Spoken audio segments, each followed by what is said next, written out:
Yuk adik-adik kita berdoa dulu ya. Tuhan Yesus, terima kasih Tuhan untuk hari ini kami bisa berkumpul kembali untuk Pondok Gembira. Tuhan, sekarang kami mau mendengarkan firman Tuhan. Tolong kami supaya kami bisa semakin mengenal Tuhan dan boleh menjadi penjala-penjala manusia seperti yang Tuhan mau. Terima kasih Tuhan, kami mau mendengarkan dengan tertib, dengan baik firman Tuhan yang akan disampaikan hari ini. Dalam nama Tuhan Yesus kami berdoa dan mengucap syukur. Sama-sama katakan amin. Adik-adik, coba adik-adik perhatikan. Backgroundnya Kak Eri gambar apa ya? Gunung. Gunung. Nah, ini di bawah gunung Lautan. laut. Iya. Seperti laut ya, padahal ini danau adik-adik. Nah, Kak Ir mau tanya, danau apa ya yang paling sering disebutkan di Alkitab? Danau apa? Ayo RPBCW ada yang tahu? Galilea. Ya? Betul, Efraim Jeden, Danau Galilea. Ini gambar yang di belakang Kak Eri, ini Danau Galilea loh.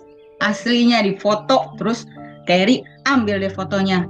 Nah, adik-adik, Danau Galilea ini paling sering disebutkan di Alkitab ya.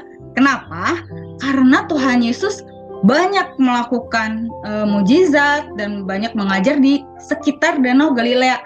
Dan hari ini pun Kak Eri ceritanya tentang Tuhan Yesus yang ada di sekitar Danau Galilea ya adik-adik.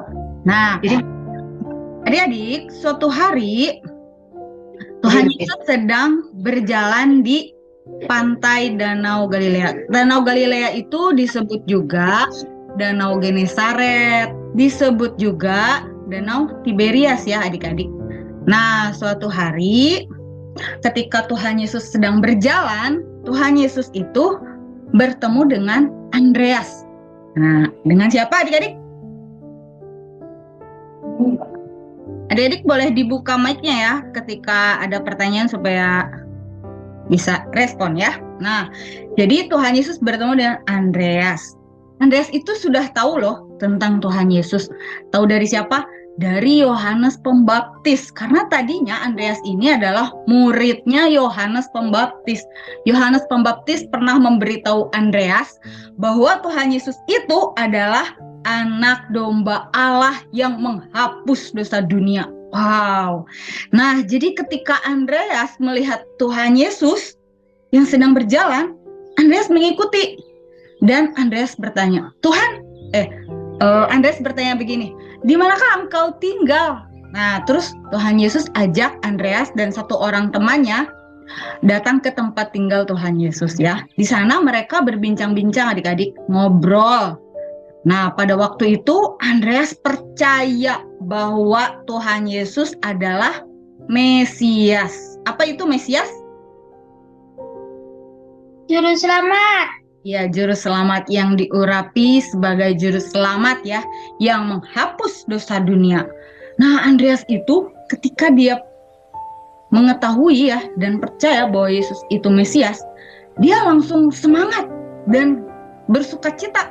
Lalu dia memberitahukan kepada Simon, saudaranya, bahwa mereka sudah bertemu dengan juru selamat, dengan Mesias. Ya, Andreas berkata kepada Simon, Simon, kami telah menemukan Mesias. Wah, pasti seneng banget ya adik-adik. Karena pada waktu itu orang-orang Israel memang sedang menunggu-nunggu kapan ya Mesias itu datang supaya mereka bisa dibebaskan, dipulihkan. Nah, adik-adik, pada waktu itu Andreas ya mengajak Simon untuk bertemu dengan Tuhan Yesus. Nah, Andreas membawa Simon kepada Tuhan Yesus ya. Waktu Tuhan Yesus melihat Simon ya. Nah, Tuhan Yesus berkata kepada Simon, Simon, anak Yohanes, kamu akan disebut Kefas atau Petrus. Artinya itu batu karang ya adik-adik. Nah, adik-adik, Tuhan Yesus itu kenapa ya mengatakan Simon nanti akan disebut Kefas atau Petrus? Nah, itu karena Tuhan Yesus sedang memberitahukan apa yang akan terjadi dengan Simon di kemudian hari. Nah, oleh sebab itu kita juga jadinya lebih sering mendengar nama Petrus ya. Nah, karena Simon itu Tuhan memberitahukan bahwa nanti dia akan disebut Petrus. Nah, adik-adik, pada waktu itu Tuhan tahu apa yang akan terjadi dengan Simon Petrus di kemudian hari. Demikian juga Tuhan Yesus tahu apa yang akan terjadi di kemudian hari di dalam kehidupannya Queen, dalam kehidupannya adik-adik di RPBCW ya, RPBCW. Wah, juga kepada Efraim dan Jaden ya, Tuhan Yesus tahu apa yang nanti akan terjadi dengan kehidupan adik-adik dan juga Kak Eri ya. Ini adalah kebenaran bahwa Tuhan Yesus itu maha tahu ya. Nah, beberapa hari kemudian Tuhan Yesus sedang berdiri di pantai Danau Galilea, adik-adik, pantai Danau Genesaret ya. Nah, di situ ada banyak sekali orang-orang yang mengikuti Tuhan Yesus. Mau ngapain ya mereka? Mengapain kira-kira? Mendengarkan pelajaran. Iya betul, mendengarkan Tuhan Yesus mengajar ya adik-adik. Tuhan Yesus itu kalau mengajar itu luar biasa. Sampai banyak sekali orang-orang yang ingin dengar. Mulai dari anak yang kecil sampai anak yang besar ya. Kayak Pondok Gembira kan tadi lagunya, yang besar, yang kecil, semua datang kepada Tuhan Yesus untuk mendengarkan Tuhan Yesus mengajar. Nah, pada waktu itu ada 2 perahu di tepi pantai. Ada 2 perahu yang kosong ya. Kenapa? Karena nelayannya sudah selesai bekerjanya mereka itu di malam hari. Jadi kalau pagi hari itu mereka menepikan perahunya ke tepi pantai, kemudian jalanya itu dilipat. Nah, terus Tuhan Yesus naik ke salah satu perahu yang ada di tepi pantai itu, yaitu perahunya Simon Petrus, adik-adik ya. Nah, di situ ada satu perahu, ada perahunya Simon Petrus dan Tuhan Yesus naik ke atas perahu itu. Nah, Tuhan Yesus menyuruh supaya Simon Petrus memajukan sedikit perahunya ya, supaya orang-orang yang ada di orang banyak itu yang tadi berkumpul untuk mendengarkan Tuhan Yesus, supaya mereka semua bisa melihat Tuhan Yesus dan bisa mendengarkan Tuhan Yesus mengajar. Ya, jadi pada waktu itu Tuhan Yesus mengajar deh di atas perahu. Adik-adik, meskipun Tuhan Yesus itu nggak pakai mic, tapi Tuhan Yesus bisa kedengaran suaranya. Orang-orang banyak itu bisa mendengar suara Tuhan Yesus, hebat ya. Ajaib itu kuasa Tuhan Yesus loh, yang membuat mereka semua bisa mendengar apa yang Tuhan Yesus katakan. Meskipun pada waktu itu Tuhan Yesus tidak pakai alat apa-apa. Ya, itu adalah kuasa Tuhan Yesus adik-adik. Nah, setelah Tuhan Yesus mengajar, ya, itu kan sudah siang ya adik-adik. Simon Petrus juga sudah selesai bekerjanya. Tapi, nah pada waktu itu Tuhan Yesus menyuruh Simon Petrus naik perahu lagi untuk bekerja. Adik-adik coba baca Lukas 5 ayat 4. Siapa yang sudah berhasil menemukan boleh langsung baca. Ayo, siapa yang mau bacakan Lukas 5 ayat 4? Oke, Queen. Lukas 5 ayat 4. Setelah selesai berbicara, ia berkata kepada Simon, "Bertolaklah ke tempat yang dalam dan tebarkanlah jalamu untuk menangkap ikan." Iya, Tuhan Yesus menyuruh Simon Petrus untuk bertolak ke tempat yang lebih dalam lagi. Untuk apa? Untuk menebarkan jala menangkap ikan. Nah, adik-adik, tadi Kak Eri kasih tahu ya adik-adik bahwa para nelayan itu biasanya bekerjanya di malam hari. Nah, biasanya kalau malam hari itu ada ikan di danau atau di laut. Nah, tapi di sini Tuhan Yesus malah suruh Simon Petrus untuk mencari ikan di siang hari, adik-adik. Menurut adik-adik, Simon Petrus mau apa enggak ya pergi ke taat sama Tuhan Yesus untuk pergi ke tengah danau lagi? Mau. Mau ya, karena sudah baca Alkitab ya, jadi tahu ceritanya. Nah, adik-adik, Tuhan Yesus ketika menyuruh Petrus untuk pergi ke tengah danau itu karena Tuhan Yesus mau menunjukkan kuasanya, adik-adik. Nah, di sini Simon Petrus sebetulnya mengatakan kepada Tuhan Yesus, Tuhan, Guru nih ya, kayak bacakan ya ayat 5 ya. Lukas 5 ayat 5. Simon menjawab, Guru, telah sepanjang malam kami bekerja keras dan kami tidak menangkap apa-apa.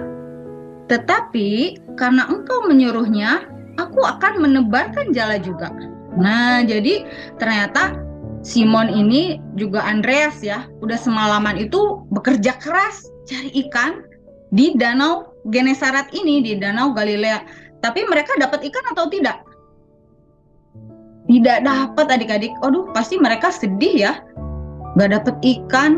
Nah, sebetulnya kan kalau mereka dapat ikan, ikannya bisa dijual, bisa juga buat makan keluarga ya. Tapi waktu itu mereka nggak dapat ikan. Nah, terus waktu di siang hari, Tuhan Yesus menyuruh Simon Petrus untuk menangkap ikan. Nah, kalau menurut pikiran manusia, nggak mungkin ada ikan lagi di dalam danau. Nggak mungkin lah, di malam hari aja nggak ada ikan, apalagi di siang hari. Nah, tapi adik-adik, Simon Petrus berkata kepada Tuhan Yesus, karena engkau yang menyuruhnya, aku akan menebarkan jala juga. Wah, adik-adik, ternyata Simon Petrus itu taat kepada Tuhan ya. Meskipun menurut pikiran manusia, kayaknya nggak mungkin ada deh ikannya gitu ya.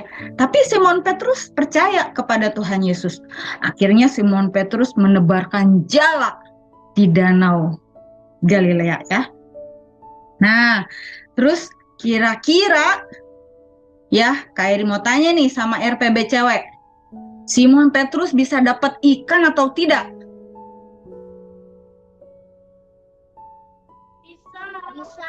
Bisa?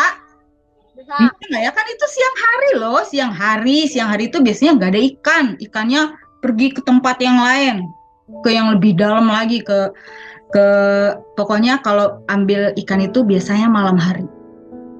Nah, menurut adik-adik RPP cewek, Simon Petrus dapat ikan? Nah, kita lanjutkan ceritanya ya. Akhirnya adik-adik, setelah Simon Petrus ini menebarkan jala, maka apa yang terjadi? Mereka waktu mereka menarik jalanya, ternyata ada banyak sekali ikan yang masuk ke dalam jala Simon Petrus, adik-adik. Banyak sekali. Sampai jalannya itu hampir robek ya, mulai robek, bayangin. Wah, gimana itu bisa aneh ya? Bagaimana bisa ada ikan sebanyak itu di bawah perahu mereka di siang hari? Itu kalau bukan karena kuasa Tuhan, itu tidak mungkin terjadi, adik-adik. Nah, inilah juga ini artinya ya, ketika Simon Petrus itu taat kepada Tuhan Yesus, percaya, maka Tuhan Yesus menyatakan kuasanya. Sama juga kepada Queen, adik-adik di RPB cewek, Grace, Efraim Jaden, Glory sama Tio dan Velin, dan juga Kak Eri juga ya. Ketika kita sungguh-sungguh percaya kepada Tuhan Yesus itu akan menyatakan kuasanya. Nah, ini ajaib ya adik-adik. Masa di siang hari ada ikan yang segitu banyak adik-adik sampai jalannya itu mulai robek. Nah, bayangkan adik-adik ya. Nah, karena jalannya itu sudah hampir robek ya, jadi Simon Petrus itu memberi isyarat kepada perahu yang lain kan, ada perahu yang lain di danau itu kan, ada perahu yang ada 2 perahu kan tadi ya. Nah, Simon Petrus memberi isyarat supaya mereka datang. Sini, ikannya banyak banget, sini, bantu ambil. Nah, mereka semua kaget ya yang ada di situ. Hah? Masa ada ikan? Ayo kita bantu. Nah, adik-adik lihat nih ikan. Banyak sekali ya.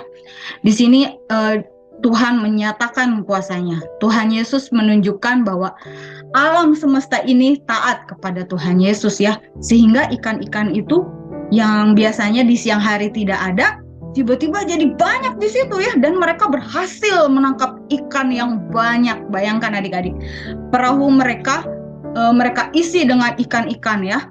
Bahkan di situ kan ada 2 perahu. Dua-duanya itu hampir tenggelam loh perahunya. Berarti ikannya banyak atau sedikit sih? Banyak sekali ya adik-adik, bukan hanya banyak tapi banyak sekali. Wow, ajaib ya, ini adalah kuasa Tuhan Yesus. Nah adik-adik, sewaktu Simon Petrus melihat kuasa Tuhan Yesus, ajaib sekali. Ini suatu hal yang mustahil. Masa di siang hari ada ikan sebanyak ini di Danau Galilea? Kemudian Petrus itu langsung tersadar.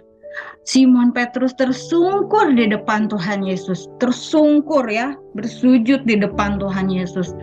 Dan dia menyadari bahwa dia adalah orang yang berdosa, adik-adik.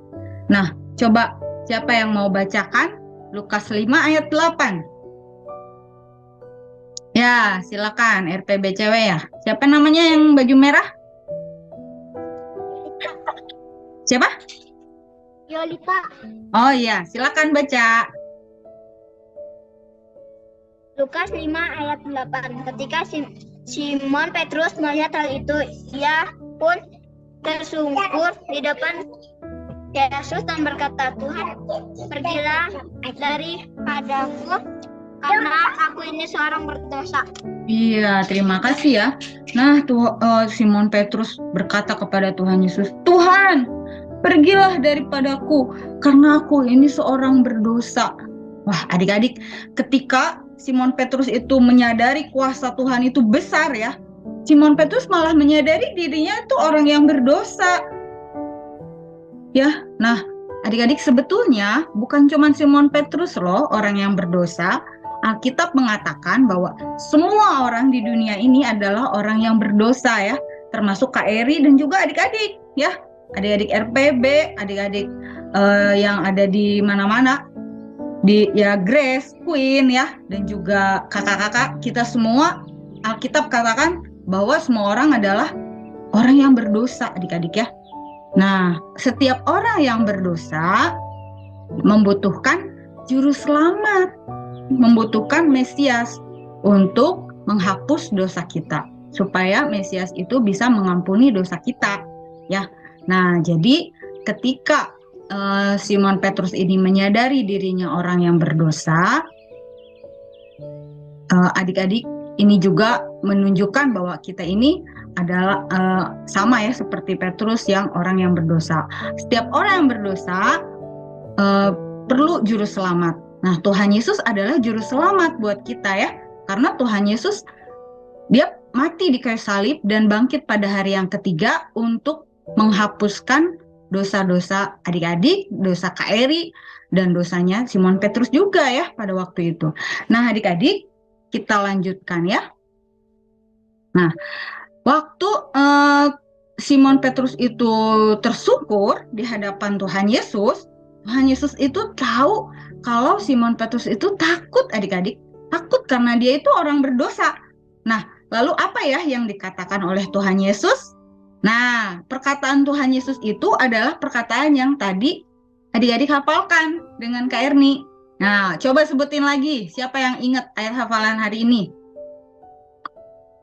Ayo, Queen. Matius 4 ayat 19. Yesus berkata kepada mereka, "Mari ikutlah aku dan kamu akan kujadikan penjala manusia." Iya. Nah, kalau di Lukas, ya di Lukas 5 itu kata-katanya seperti ini adik-adik. Kak bacakan ya ayat 10 ya.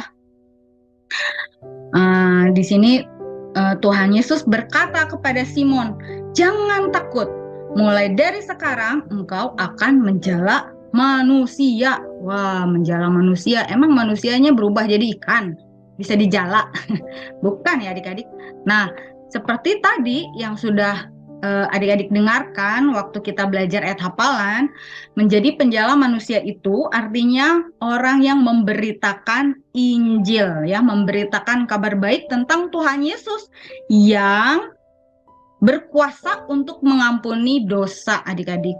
Nah, di sini Tuhan Yesus mengatakan kepada Simon Petrus dan juga yang lain ya, supaya mereka mengikut Tuhan Yesus, menjadi murid Tuhan Yesus.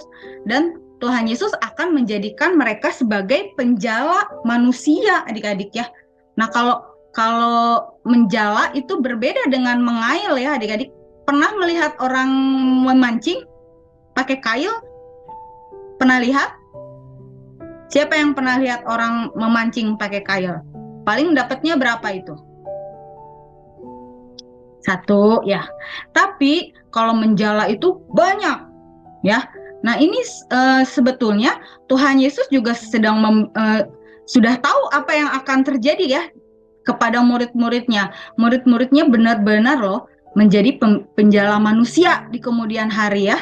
Nanti adik-adik kalau adik-adik ikut terus Pondok Gembira, adik-adik akan terus belajar dan melihat ya bahwa apa yang Tuhan Yesus katakan itu benar, bahwa murid-murid Tuhan Yesus itu benar-benar jadi penjala manusia adik-adik. Mereka benar-benar memberitakan Injil kepada banyak orang ya. Nah, apakah orang-orang yang ada di perahu itu semua ikut Tuhan Yesus? Kita baca ayat 11 ya. Siapa yang mau bacakan?